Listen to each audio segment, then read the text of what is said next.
Is the build breakdown of the build that I was running in the last video. Okay, let's go right into this. The specialization I'm running is Firewall because I get 20% extra burn damage just for having this specialization on and activated. Also, you get a pretty cool armor kit. Uh, you get a pretty cool cluster grenade with this build. I mean, with this specialization, so it really works well. Okay, of course, we got another Iron Lung build. Yes, another Iron Lung build. This one's for PVE though. Damage to armor, damage to targets out of cover. You know how the whole thing goes. Argnit. Shooting this weapon fills up a heat meter. The heat meter once it's activated, 50% of the weapon standard magazine size. That means standard magazine size, so you cannot put more magazine size on this and expect that it is going to have 300 or 400 fire bullets. That's not going to be the thing. That's not going to happen. As much as you would like it to happen, that's not going to happen. So as long as you get so recognize that it's standard magazine size. Of course, my secondary is the Lexington. I'm not taking this weapon off anytime soon. This is a veteran gift, so therefore I run this one, the silver one and the gold one. I appreciate the division for this weapon. It's actually a pretty cool weapon. I have mine rolled with Optimus. It was God rolled to me with damage to targets out of cover, damage to health, and assault rifle damage. Let's go into the pieces. I'm wearing a Eclipse Protocol mask. This Eclipse Protocol mask, I'm running 3 pieces with a Ninja bike that makes it 4 pieces. So that gives me indirect transmission. So if I set somebody on fire, blind, bleed, or anything, they will pass that on to their teammates or either the other NPCs that are around as long as they die. If they die, they'll spread this 10 meters.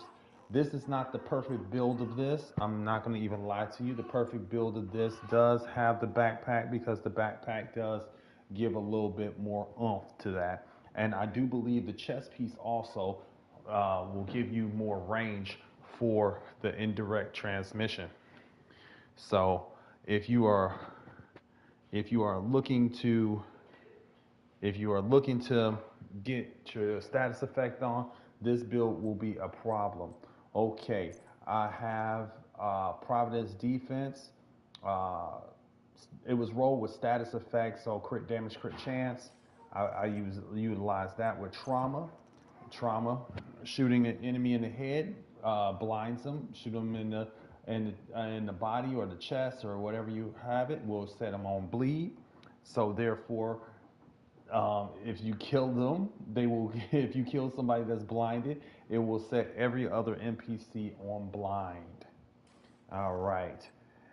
Also, I'm running with a Wyvern holster. The reason why I'm running with the high Wyvern holster, I got 8% damage, skill damage, and I also have 18% status effect. So I have status effect pretty much rolled everywhere, um, except one place, and that is on my knee pads. Like you know, the Ninja Bike, the resourceful talent.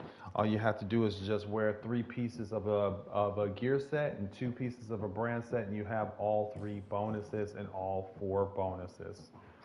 And now, if you like what you see, go ahead. You can copy and paste this build. You can find these pieces anywhere. You can craft some of these pieces if you've been in the game long enough, and you can get the party started with this build right away. Um, have I tried this out in PvP yet? No, I have not. I will be trying this out in PvP. This will be a support build. This is simply a support build in PvP. If you set somebody on blind, I'm pretty sure if you're running with a pretty good team, you can really do some damage because you can blind one, and if they're close enough, you can blind them all, you know? So um, someone's going to ask me why am I not using creep and death on the backpack and things of that nature. because, well, totally be honest with you, creeping death on the backpack does make a whole lot of sense. Don't get it twisted. It makes a bunch of sense to have creeping death on the backpack. But for utilitarian reasons, I like to utilize other mechanics of the game, so therefore I can circumvent certain stuff.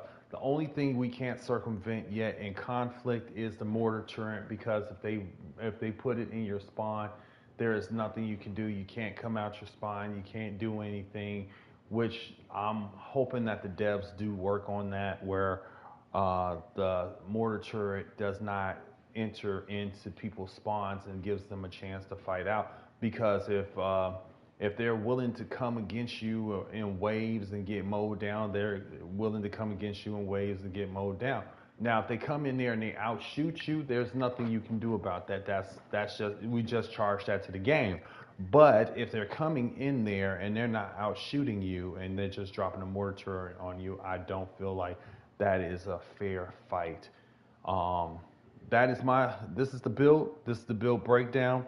Also, I'm running with of course, the Fire Sticky and Stinger Hive. We all know how those things work, so I'm not going to get off into there. If you want to deep dive into skills, let me know. I'll go deep into the different skills and what they do. All right, this is your boy Nubis Can't Be Stopped. I appreciate you all coming out and joining me for the time that you have. You stay frosty out there, agents, and I'll see you in the next one.